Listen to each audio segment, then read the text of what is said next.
મહારાજા બોલો એ મહારાજાને પણ ખૂબ ખૂબ પરિણામ આપો.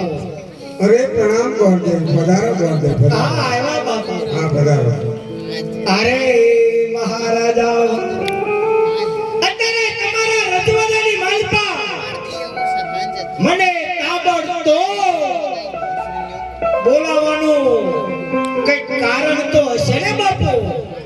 હા ગોરદેવ, તમારે સગુણા બાનું વેવિશાળ કરવા માટે જવાનું છે. સગુણાબાનું વેવિશાળ? હા ગોરદેવ. પણ બાપુ સગુણા બેન તો તમારા દીકરી છે. હા પણ વેવિશાળ કરવા તમારે જ આવવાનું છે. તમારા દીકરીનું વેવિશાળ મારે કરવાનું. હા તમારે જ આવવાનું. જય હો મહારાજા, જય હો.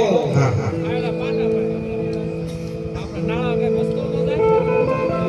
કોઈ સારું રજવાડું જોઈજો. સારું એવું રજવાડું. હા હા. અને પાછા વહેલી તકે પાછા આવજો. જેવી મહારાજાની ખૂબ ખૂબ આજ્ઞા બાપુ. આ શેરી પર લેતા જાઓ. આ શરીર પર હે ભાઈ એક જ ને લાઈટ આ શરીર પર અમુક અમુક ને જોઈને યાદ આવતું હશે કઈક કેવો મોજમાં રહેતો તો હે આ શરીર પર માથા જેટલું માથે લેણું કરાવે આ શરીર પર આ રેલવેના પાટા ઉપર દોડાવે હે કાઈ વાંધો નહીં બાપુએ શ્રીફળ આપ્યું ને એક તો એક વેવાળો એમાં રજવાડાનું શ્રીફળ મહારાજા અજમલે મારી ઉપર વિશ્વાસ મૂકી મને દીકરીનો વેવાળ કરવા નીકળે છે ને લાય તારે દીકરીનો વેવાળ કરવા માટે જાવ લાય રજવાડા ફરું કેવા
મહારાજાને પ્રણામ.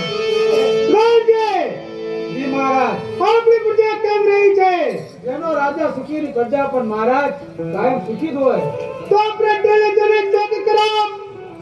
મારી જાત સિવાય કોઈ અંદર ન આવવું જોઈએ. બહુ સારું મહારાજ.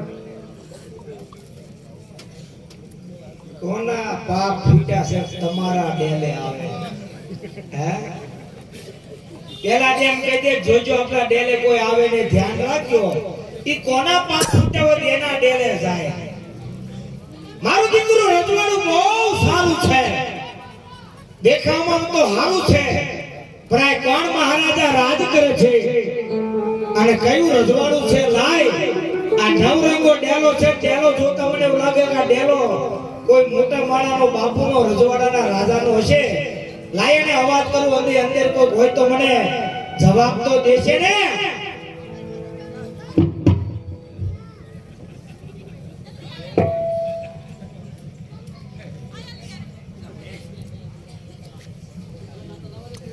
રામ રામ જુવાન. રામ રામ બાબા. રામ રામ. રામ રામ બાબા. રામ રામ બટા રામ. રામ બાબા. રામ. વાહ વાહ. તમે આ ડેલામાં રહ્યો છો? હા. અરે વાહ વાહ વાહ ભાઈબાન.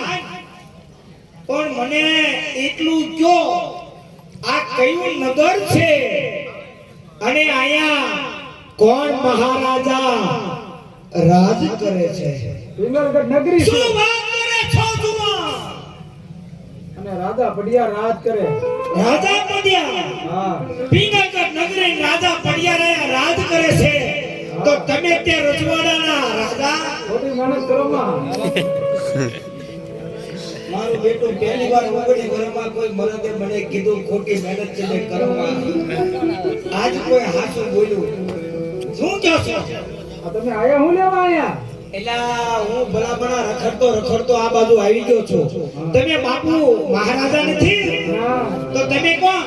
આ ડેલો હું લેવા ખકડાયો તમે? અંદર આવવા. તો મહારાજાએ કીધું ડેલે કોણ આવ્યું બતાવો આપડા. હા, મહારાજાએ તમને જોવા નીકળ્યા. હા. કાઈ વાંધો નહીં. તો તમે મહારાજાને જઈ કયો કોઈ ભૂદેવ રજવાડામાં આવવાની રજા માંગી. બહુ સરસ. મહારાજાને પ્રણામ. ભૂદેવ આયા છે, અંદર આવીને રજા માંગે છે મહારાજ. આવતા રહ્યો ભૂદેવ. શું કીધું બાપુએ? ભૂદેવ ને બ્રાહ્મણ હોય ને ભૂદેવને બ્રાહ્મણ હોય તો આપણા ડેલામાં આવે લઈ લો. લઈ લ્યો તારે, એમાં હું મોડું. હાલો તારે મહારાજાને પણ ખૂબ પરિણામ બાપુ. આવો ભૂદેવ આવો. ક્યાંથી આવો છો? શા માટે આવી રહ્યા છો? શું કારણે બધાને રહ્યા છો ભૂદેવ? અરે મહારાજા, હું આવું છું પોકરણગઢથી અને બાપુ આઈ લગીને હું આવ્યો છું. ઓક્ટ્રેલગઢથી આવો છો? જી મહારાજ. અહીં સુધી આવી રહ્યા છો ભૂદેવ? હા, તો કંઈક કામે તો બધા રહ્યા છો. આવ્યો છું બાપુ કામે તે. તો એ કામની વાત કહો. પોકરણગઢ અત્યારે અમારે રાજા અજમલ જ્યાં રાજ કરે છે અને મારા રાજા અજમલના આંગણે માં ભગવતીના અવતાર જેવી ત્રણ દીકરી મહારાજાના આંગણે મારી બાપ મોટી થઈ છે, જેનું નામ છે લાસા, લક્ષ્મી અને સગુણા બાપુ. એમાં દીકરી સગુણા ઉંમરલાયક થઈ ગયા છે. એનું વ્યવસાય કરવા માટે થઈ અને રજવાડા ભટકું છું. આ તમારું રજવાડું જોઈને અહીં આવ્યો. જો તમારે કોઈ દીકરો હોય, તમારી પાછળ કોઈ તમારો વારસદાર હોય ને બાપુ, મને બતાડો. મને ધ્યાનમાં આવી જાય ને તો હું આ શ્રીફળ અહીંયા દેતો જાઉં તમને. રાજે રાજમાંથી પ્રતાપ તમને બોલાવો. બહુ સારું. કોને બોલાવવાનો? બાપુના કુંવરને હોય ને કે થોડા બીજાને બોલાવવાનો હોય? આ બસ એને બોલાવજો. બોલાવો. જોઈ જ લેવી હવે. લ્યો ભૂદેવ.